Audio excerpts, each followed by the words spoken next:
Welcome back to Gems with Genesis Amaris Kemp. With me today is Paul Granger, and here's a bit about Paul.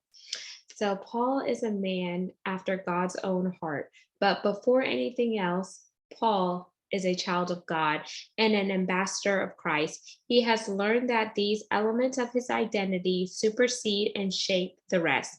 One of the ways God has invited him to live out the call to love God and love others is through the shepherding gift, providing pastoral support, creating space for conversation and community, and advocating for those that may go unseen. Functionally, he has spent the last 2 decades serving with the various ministries and now serves full time alongside YWAM in loving his neighbors in authentic ways. He also loves to create, whether it is his podcast, Where Did You See God? Writings or videos. He loves spending time with his wife and kids, and they see their home, which God gave them in a crazy way, as an important piece of how they love their neighbors as a lifestyle. And without further ado, welcome Paul to Gems. Hello, and it's good to be here, Genesis. Thank you, Paul. So, Paul, I want to know, how did you get involved with shepherding and your pastoral gifts? Was it something that was already rooted in you, or did you grow up in a household that was religious as well as spiritual, or what did that look like? Yeah, it's a great question. So I'll start with the second piece of what you said. Growing up, my mom always had a very strong faith. I mean, I went to church as long as I can remember, was baptized as an infant. And so God was always a part of my life. And my mom is a big credit to that because she lives out her faith daily. It's very authentic to who she is. And, it's interesting as far as the shepherding gift, pastoral care. I grew up knowing that pastoral care was a thing. I didn't know what shepherding was other than with sheep. And it wasn't until I got older that I began to hear that language and to began to understand a little more deeply what that meant. And so shepherding comes from the passage that talks about the spiritual giftings of some were created to be apostles, some prophets, some evangelists, some shepherds, and some teachers. And it really wasn't until the last few years that I began to really press into what that shepherding piece meant in my life, how I was recognizing God had equipped me in that way. I mean, looking back when I was a kid, when I was a teenager, when I was a young adult, I could see ways that I would just naturally be there for people, not even in an intentional, conscious way, but looking back, I'm like, oh man, I ended up being in positions of supporting people an awful lot. And now I know it's because there's stuff in my spiritual DNA, ways that God had created me to function that just I naturally bend towards, that I'm naturally gifted around.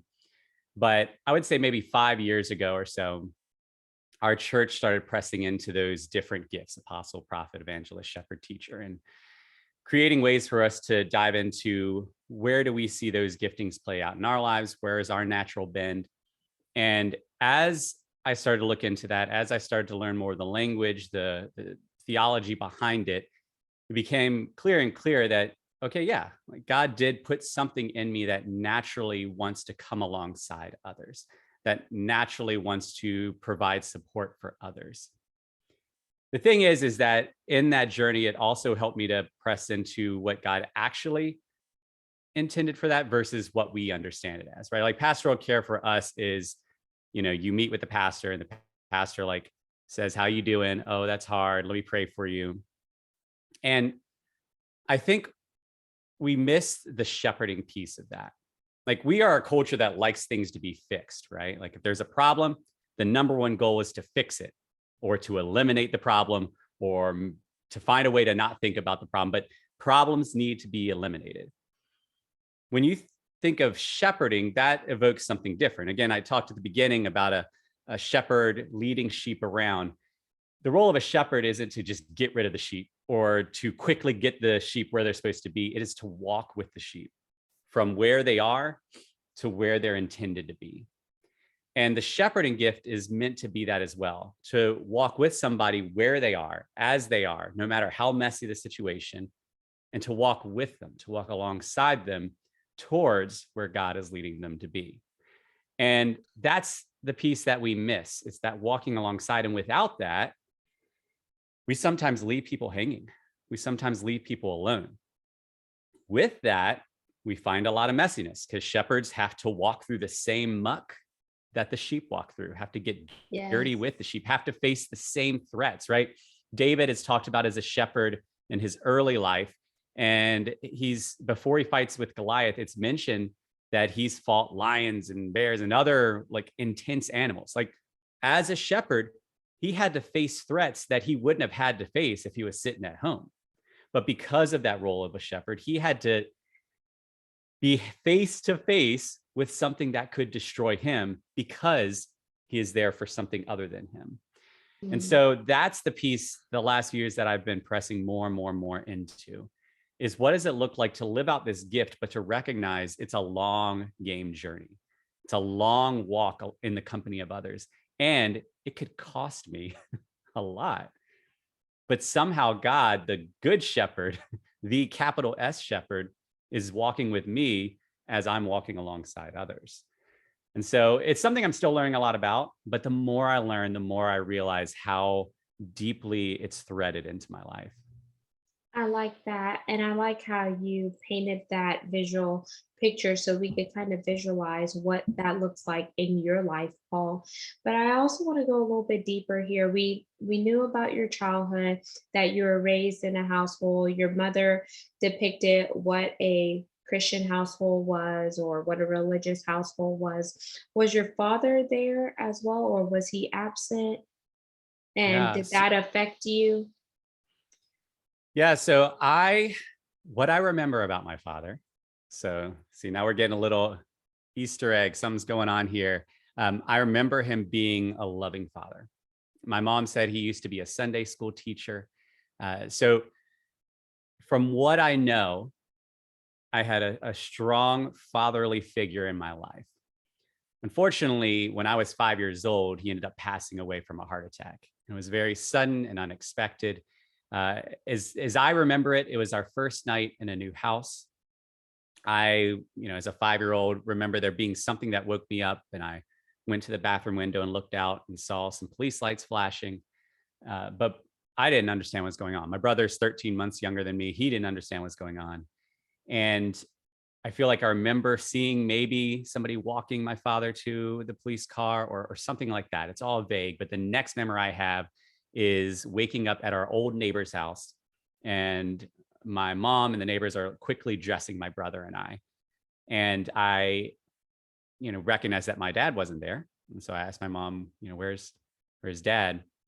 And as I remember it, she said something to the effect of, well, he had to go to the hospital. Something went wrong. And while he was in the hospital, there was a door that led to heaven, and the doctors opened the door and let your dad go into heaven.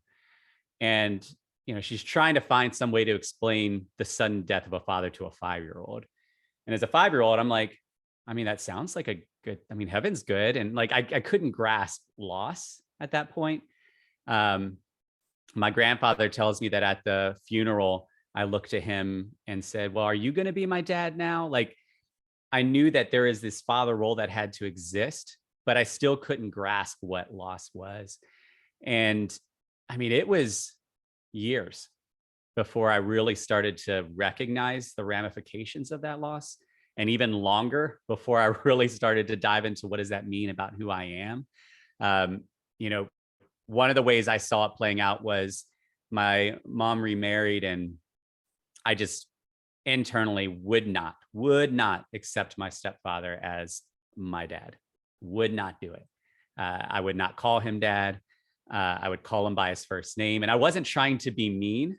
And I don't think I even fully understood what I was doing, but there is this tension, this resistance, because I had a dad.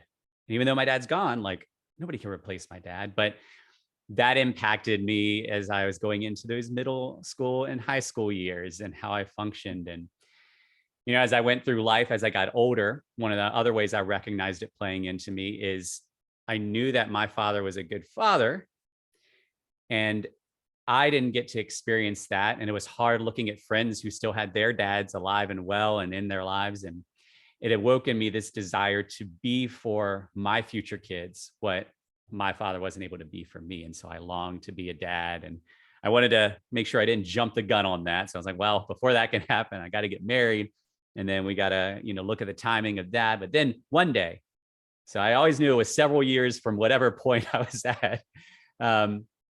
But it was interesting to me that as I went through life, this event that happened decades before, right? This event that happened when I was 5 and barely remembered or understood or knew anything about life, it still wove its way in, even to today. Like I still see moments where it's weaving into my understanding of my role as a father, or the ways that I function that are a result of not having my biological father, or the ways that I understand God as Father.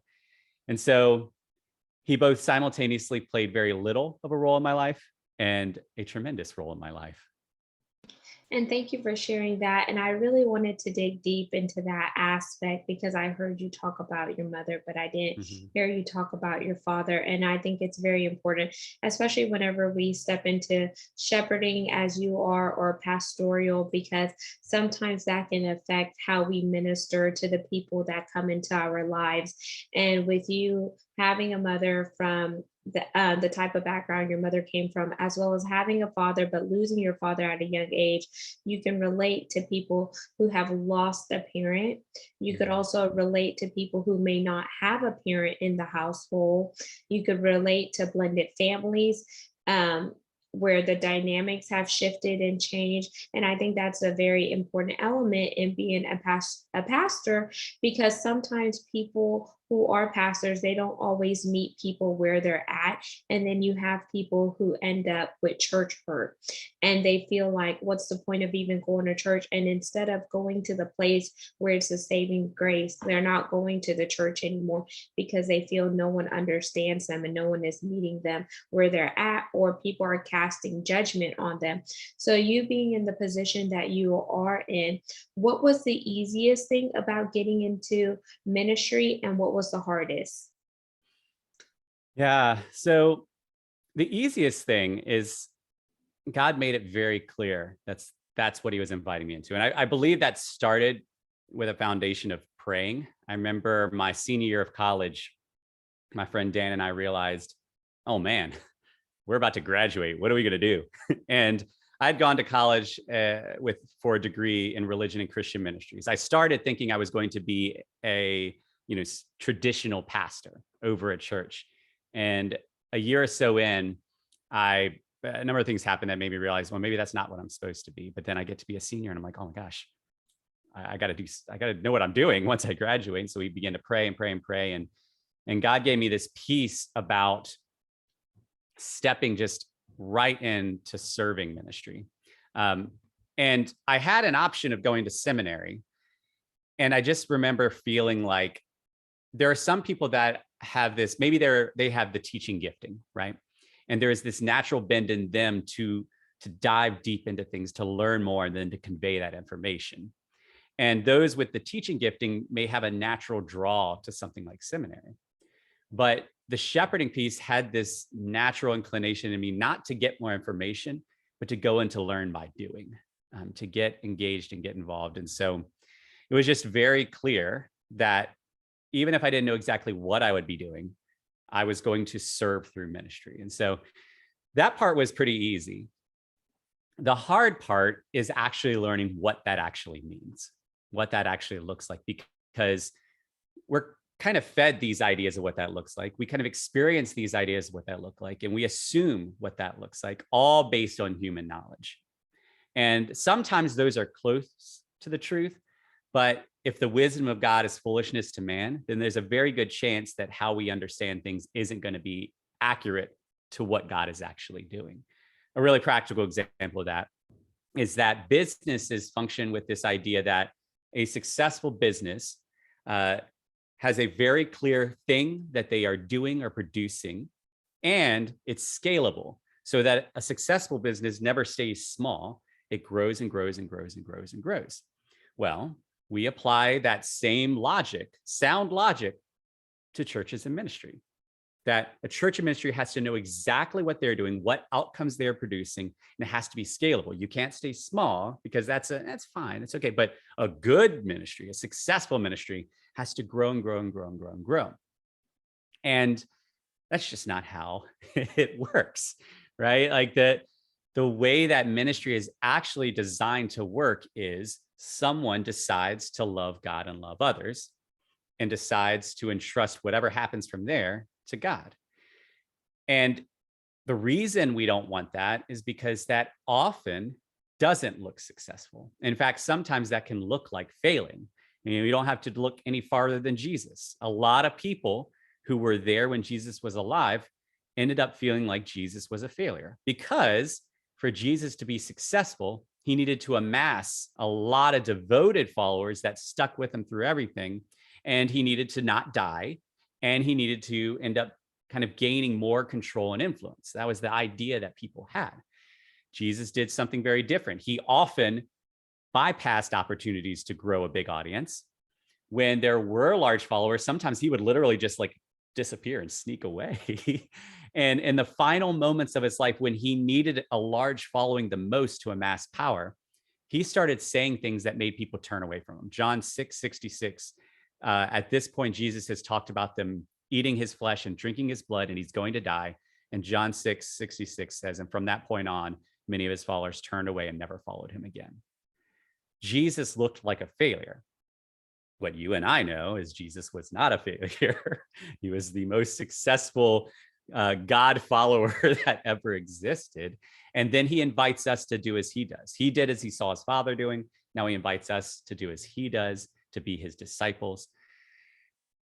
And yet, too often, we shape what we do off of the world's ideas rather than Christ's foolish ideas. And so that's been the hard part for me, is what does it look like to willingly step into a life of ministry, but to do so knowing that it will often look like failure to others. It will often not meet the standards of others. And there have been many hard moments where I've come right up against that. And sometimes I've made a wise decision and it still was very hard because people saw me as a failure. And sometimes I got tripped up by getting confused about who I really need to follow in this.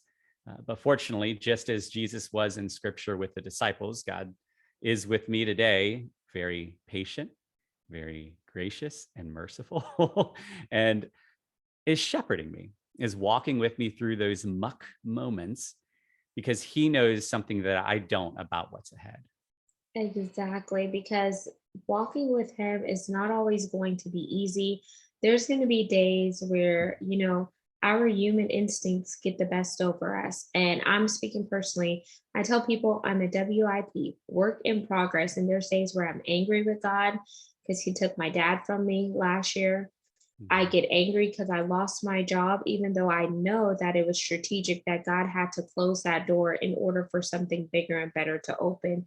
And had I not been laid off from a Fortune 500 oil and gas company, I probably wouldn't be here talking to you, Paul, because I would be comfortable making a certain salary, having the perks that I had with oil and gas and etc. And sometimes whenever you're going through a transition and transformation, it's not always easy and conducive based on the natural things, what you see around you and the society, because you want the bells and whistles, but sometimes God wants you to get you alone and he will separate you from a period. So you could go through a pruning process where he pricks off things that are not conducive to your personal and professional growth. That's not conducive to your spiritual growth. That's not conducive to you mentally, physically, and emotionally. And it hurts when you go through the pruning process. And there's some times where you just have to get still. And my mom keeps telling me the scripture, be still and know that I'm God. Because I did question my faith, when my dad passed in November last year. I questioned my faith when I lost my job. I questioned my faith when my grandmother passed in August this year. And, going from a salary to no salary, having to rely on unemployment and having to try to apply for different programs out there, because my husband and I were dual careers and I thought we had it all. But sometimes God wants you to humble yourself and just press into Him, and then have faith. And it says, if you have faith the size of a mustard seed, you could speak to that mountain and tell that mountain to move. And that's what I'm holding on, because I don't know what the end is going to look like. But I know by me being obedient and listening to that still small voice, those gut instincts, and having discernment, He's not going to lead me astray. He's going to lead me in the right direction that He wants me to go, and not necessarily the direction that I want to go. Not my will be done, but His will be done. And when you think about where you and your wife are and your family, have you ever thought about planning a church of your own, Paul? I mentioned earlier that being a pastor of a church was my original thought. This is what I'm going to do. And I think one of the things that God began to press on me then and continues to press on me now is that there are different ways that He functions and different ways that He calls us to function that can be outside the norm. And what I mean by that is this: a lot of the ministry that I do is serving in my local community here that is marked by a high level of low income housing, lower income families, high unemployment. There's high crime, high drug usage, and there's a number of reasons why that exists. And what God's called me to is to simply be an ambassador of Christ in the midst of wherever He's calling me, which happens to be here. And in a lot of interactions, so I'll pause before I get into that, because when I say all that, the other piece that I wanted to say and then didn't, but now I'm going to, is it's really hard for the church to know how to engage in those spaces. The very natural space in which a church might engage in those spaces is a helping space, which there's a difference between helping and serving, right? Helping is, I'm here, you're down there, and I'm going to reach down and pick you up. Serving, as Jesus demonstrated, is He actually was up here. What Philippians 2 talks about, even though He was equal with God, He did not count equality of God to be something to be grasped, but lowered Himself to the form of a servant. So Jesus literally brought Himself down to the lowest form and served from that space. And when you're helping somebody from up here, you can end up looking down on image bearers, people made in the image of God, blaming them for their situations, blaming them for their problems, blaming them if things don't get better. If you're serving, you're actually seeing people more and more as God sees them, as His children, and operating out of love versus fixing. So I mentioned that because a lot of the relationships that I have now are because God's invited me to love my neighbor, not because I'm doing ministry, not because I'm fixing. And sometimes my neighbors notice that that's very different than what they've experienced.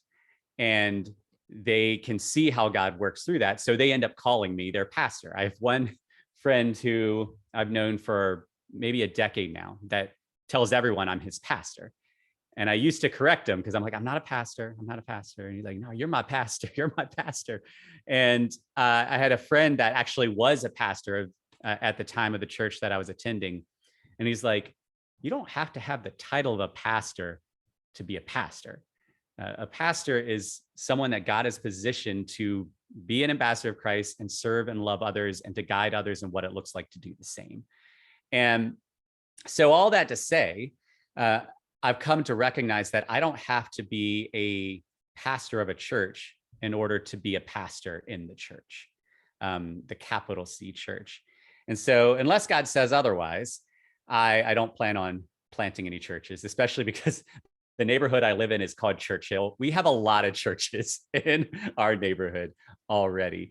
But I think we also have to press into what is the definition of a church, because in our minds, and especially in America, when we say church, we think of a building that's part of a denomination and is a certain group of people. But church can look like a number of different things, including Like this a right here gathering. could be a church service. Right.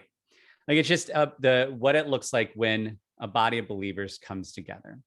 And so there is a setting through my church. I actually am helping with something we call community Bible study. It's a very simplistic name, really captures what it is. It's Bible study for the community. But it was something that actually was started a couple years ago, stopped shortly before the pandemic. I felt like God was calling me to get it back going again in February 2020. Plans are in place, and then pandemic hit. And we restarted it finally this past summer. But the idea behind it was, as I mentioned earlier, it's really hard for the church to know how to engage with someone who is, say, wrestling with addiction, someone who is involved with prostitution, someone who wrestles with mental health issues. And these are all things that are very common in my community, a community that has a lot of churches, and yet many of my neighbors don't feel like they've had healthy interactions with the church, don't feel like they would feel welcome to walk into a church. And so many just don't. And we wanted to create a space that would legitimately not just be communicated as a safe space, but legitimately be a safe space. And so we already had this foundation of community Bible study. We got it going back in. And there are a few core foundations that had to be involved in that. One of them was, when people would try to call me the leader of it, I'm like, no. Like, one, I'm a white male homeowner, right? And whether I'm the nicest guy in the world or not does not change the dynamics that creates if the room might be predominantly not white, if the room might be predominantly not homeowners, if the room might be predominantly not male. And if I'm the leader, then I'm not only coming in with that, but also the history of white males in Christian leadership has not always been a great story. And so there is some intentionality around that. Who is at the table? Who does have authority? But I also wanted to make sure I painted myself as simply one who facilitates. I'm going to make sure that it happens. It's going to, that it's going, and that there is somebody that's helping to keep the wheels turning. But at any given point, this is the other foundation, is that anybody could end up being the leader at any given moment. And some of the most beautiful expressions of God at work have been when God said to me, all right, I want you to go ahead and prepare something for tomorrow, but hold it loosely. And so, all right, God, I prepare something, I hold it loosely. And then God ends up doing something completely different through somebody else that traditional church might not have given leadership to. But they are able to express the gospel in a clearer way than I could have at that moment. And as I'm talking, I'm thinking specifically of, we had a woman come in who, she happened to see Bible on something, and she didn't know if she'd be welcome, but she just needed prayer. She admitted right when she walked in, she was currently high. She admitted that she wrestled with prostitution. And she also admitted that she had a young daughter, and her heart was broken that she was living this lifestyle and she didn't know how it was going to impact her daughter. She had recently gotten out of jail and was navigating what it looks like to get a job after. So she's sharing a lot of these things that I have not experienced. And that if I kind of just jumped in and gave Christian platitudes, I could actually harm her. But again, God had told me, hold things loosely. And across the table was a friend of ours who had been connected with the church a couple months prior and had really come to experience God's love through not just God, but the community that God had created. He had experienced many of the same things that she had experienced. And he was able to look at her with such authenticity in his eyes and like see her and tell her how beautiful she was, how God saw her as beautiful and how much God loved her. And I'm just sitting back like, I could never have communicated the gospel as beautifully as my friend just did to this woman that he didn't know. And he gives her a hug at the end. And it's like, and for me, that was the expression of pastoring as we understand it as a singular person. There is a place for that. The Bible talks about people in spiritual leadership, but pastoring can also look very different if we're willing to trust God and who God will use, because even Jesus chose a group of pastors that no one else would have chosen. Like, you choose a Pharisee to be the spiritual leader, not the fisherman, the Pharisee, not the tax collector. And so, yeah, will I ever plant a church? I don't know. If God tells me to, sure, I'll go where he leads. But at this juncture, I'm just following his lead. I like that. So you're just allowing the Holy Spirit to work in and through you. And two questions as we wind down, Paul. So, where you are currently living right now, did you and your wife strategically pick the area that you live in? And what did that look like? So, either yes or no. And then, depending on how you answer, I'll dive a little bit deeper. Yeah. I think the easy answer is no. All I knew that God had given me was to serve in like an inner city context, but the specific location that was on God. Okay, beautiful. So you knew that he was calling you to serve inner city, and then he led you to where you and your wife were supposed to plant and buy your house. And by you being in Church Hill, the area that you mentioned, you're able to fellowship with people who don't necessarily look like you or they don't come from your background, but you're able to allow God to work in and through you so you could get the message and love on them from a human perspective while counteracting that with a godly perspective that does not run them away but draws them in closer, and they have that encounter of, okay, this is what a church looks like. I don't have to be in the church, but I could be outside of the church and have somebody who loves me just as much as Christ loves me and pour into me. Yeah. Yeah. One of the biggest gifts I think God has given me in terms of where we are located is that I feel like He had led it because there's a long history of people who look like me coming into this neighborhood for many different reasons.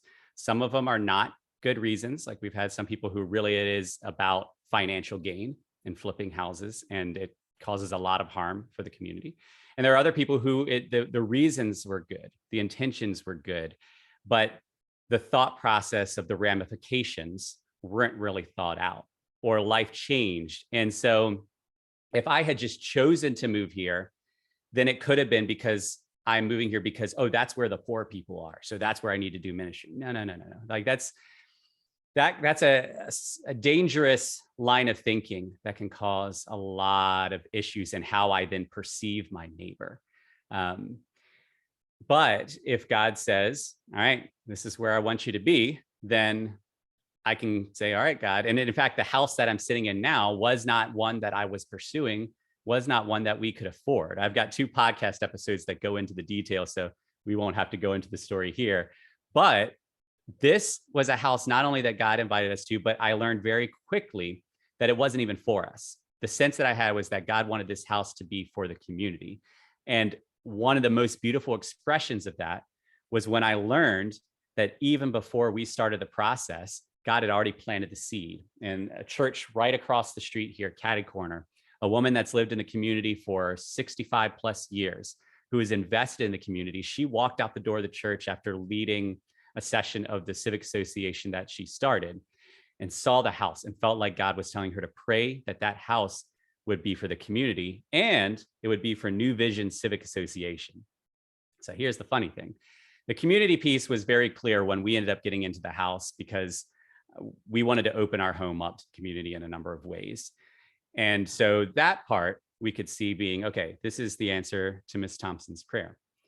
But then it was like, man, what happened to the other part? Because she thought it was supposed to be for the Civic Association, and Civic Association doesn't have the money for it. And clearly it's not happening now. Well, God, in his sense of humor, knew something we didn't, because through a series of events, I ended up taking over when she stepped down. And so now I'm the president of the very same Civic Association. So in a very hilarious way, this house is now sort of owned by the Civic Association, right? But I say all that to say this house is for the community. These interactions are for the community. And what that means for me is as, again, a white male, very clearly, if somebody visually sees me, even if I have the best of intentions, even if I'm doing great work, my presence here still has an impact. So on a daily basis, I have to be mindful of that, mindful of what my presence does and doesn't do, the impact it can have, and then knowing how can I then counteract any negative impact that it might have.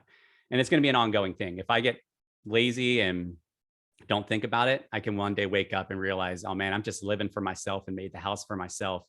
And I missed out on a huge invitation from God to love my neighbor. It's so funny how God's sense of humor works. It's like, show me what your plans are, and I'll laugh, and I'll tell you what my plans are for you. And then the final question in this episode for you, Paul, is how do you ensure that you, your wife, and your kids are doing the shepherding and pastoral as a united front and just showing them this is what the family dynamic looks like, and you can have this too? Yeah. It's hard. One of the biggest reasons is because there are expectations that make that countercultural, right? Like your home is your sanctuary. Where you function as a family is in your backyard. You shut the door to the rest of the world so that you can relax. And those aren't necessarily bad things. But if God's called this home to be for the community, that means we have to change our thinking on what happens when somebody knocks at the door at 5:30 in the morning, when a neighbor comes into our backyard because he's using our garage space to store his lawn equipment, and it interferes with what our kids are doing, right? Like, we have to think very differently about what's ours, both our privacy, our physical space, our safety, our security. And it's one thing if I was single. There's a lot more I would actually be doing with this home if I was single and I only had to worry about me. It's another thing if I'm married and I have to think about, how does this impact my wife? How does this impact her safety and comfort? And a whole other thing when I've got young kids. But what we've learned is the most beautiful thing we can do as parents is to actually do what Jesus invited us to do, which is to be disciples. So if we are trying to grow and being mindful of what being a disciple of Jesus looks like in our everyday life, not just in functional ministry, but when we're around the dinner table, when somebody comes to the door, then we are modeling that for our kids. And instead of them learning, you're supposed to help poor people, they're learning, you're supposed to love your neighbor. They're learning to see neighbors differently, not as someone to help, but someone to love, not because it's a requirement, but because they're made in the image of God. And every year that looks different. As our kids get older, that looks different. When we have to talk with our kids about shootings, because we've had a couple murders, right? Throwing distance from our house. When we've had to talk about alcoholism, because they can smell the alcohol on a neighbor. When we have to talk about all these different things, that looks different, whether they're 2, 8, or teenagers. And so I think the answer to that is going to be different each year. But the short answer is, we as parents need to keep on seeking God authentically and humbly. And then we need to continue to live it out in an intentional way that incorporates our kids as part of that ministry, and however we can do that. Beautiful. And thank you so much, Paul, for just sharing that insight and just hearing the growth, hearing about your personal background, your professional background, and where you are now. It's incredible. And I want you to close us out by telling the listeners and the viewers once again who you are, how they could connect with you, and your call to action. Yeah. So again, I'm Paul Granger. I'm an ambassador of Christ that has a very weird business card if I made him. And I would say this, going back to the shepherding piece, one of the ways that God's really blessed me to be able to live out that shepherding gift is through creating content. So if you go to www.wheredidyousee.god.com, there are things that I've written, videos that I made, and the podcast that I've been able to work on for the last 3 years. And the idea behind that is to not be a source of information or thing to promote myself, because I actually don't like promoting myself, but a space. What God invited me to do is to create a space for people to walk together through the hard questions, the hard topics, and the beautiful opportunities. The current season of the podcast is focused on healing, and we're pressing into a lot of really hard things about how can we say God is a healer if someone's not healed? How can we say God's a healer if I still have to wrestle with this? The last season was the questioning series where God said, make a space for people to ask hard questions. And I was like, I don't want to do that because that could get really awkward or difficult for me. And God's like, all right, cool. Can you go ahead and do that? And I've had some amazing conversations with people who don't know what to think about God. They don't even believe in God anymore. They still believe in God, but it's really hard. And so if anybody wants to press into those kind of topics, You can go to the website, you can find the podcast, and you can reach out to me. I'm always open and happy to have these conversations with anyone who's just desiring to learn more and more. What does it look like to walk with the Good Shepherd?